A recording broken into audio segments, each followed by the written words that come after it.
Yeah, so this poor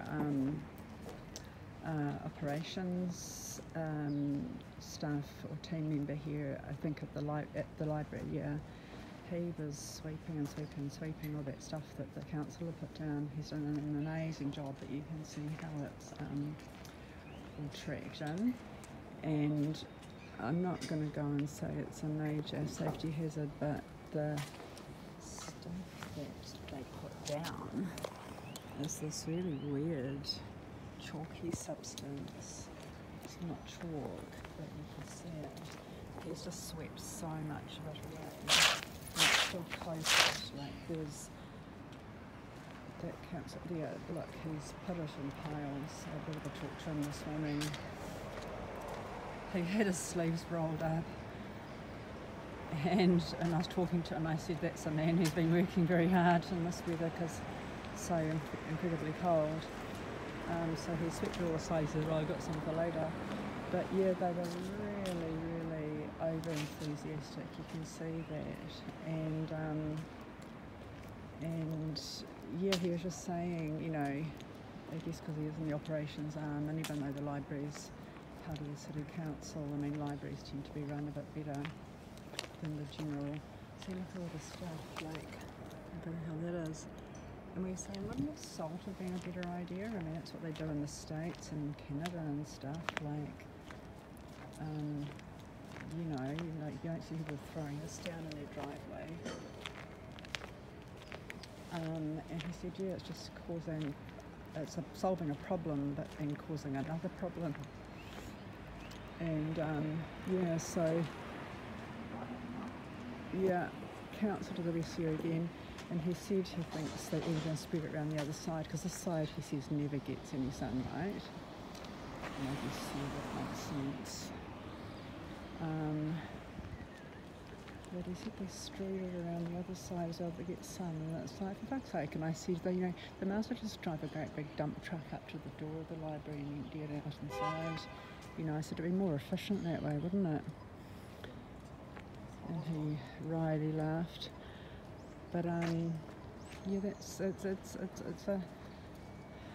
don't know, like, who the fuck comes up with these ideas, you know? And I talked to him, I said, oh, it's a bit like Chesterton's fence, you know, like, with Chesterton's fence, it's like, don't change something until you know why it is the way it is. Basically, that's the more generalised version of it. And he was like, yeah, exactly. And I said, it's not that you can't change it, just don't change it until you know why it's the way it is. And I think a change, I mean, this was a change from a slipping hazard to not a slipping hazard. So that's, we know in a simplistic way why it was the way it was. I mean, we don't need to investigate the way it is, how it is. It's not like it was a decision to put black ice on the ground. It just was an act of nature.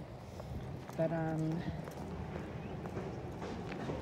you know, on a slightly more sophisticated level, it's like, why do we not usually see this weird fucking shrinking gravel in slippery areas?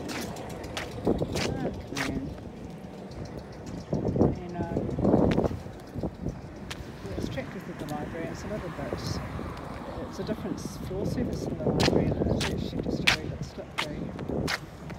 Anyway, I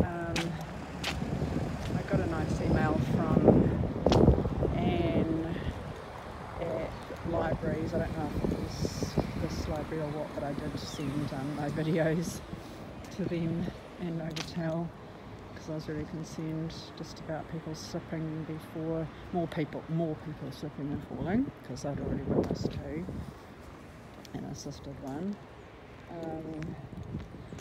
I was worried about more people slipping and falling, and it's not like the council isn't come up with a solution, as the security guard said. It's that the solution was not timely. You need a timely solution, because someone can easily break bone. Those are broken bones. That's broken bones risk territory. That's cracked skull territory. Yeah. Because there was just no warning. It wasn't. It's like, okay, that's fine. Look for a solution. In the meantime, put up your signage. You know, like warnings are good to have in place, and actually say, like, we're working on it. Be very careful. In the meantime, I'll go around the other side. Probably better to go around the other side where it's sunny. So anyway, Anne had thanked me because I copied libraries in Novotel, which are pretty much the main sharers of that big open area.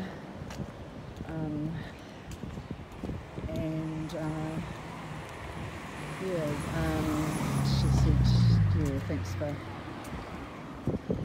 recognising the work of the security guard to take prompt action and stuff, and I will reply, and I think I'll send this video as well, because I want to actually send it to council. I was struggling to find an email address for the appropriate, but it really has to go to council. Like, for fuck's sake, man, this has got to be happening quite a lot. I mean, in a lot of places, as the ops staff member had said to me, I've never known this to happen before, and I was like, neither, having been to the library like 8 times. But he would know, and he said, we just agreed it was just sort of the perfect conditions. It wasn't necessarily, well, it wasn't a colder night than any other night, it wasn't colder, it was just like, he was pointing out, there was a bit of a low cloud, and there would have been, and it would have prevented any moisture from evaporating, and then the cold was sufficient to freeze it over and that kind of thing. So, he seems to think a lot more carefully about these things, and really smart guy, and,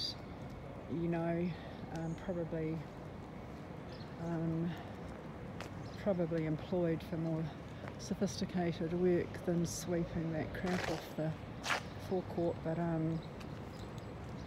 uncomplaining and just getting down to it really, and doing a really thorough job.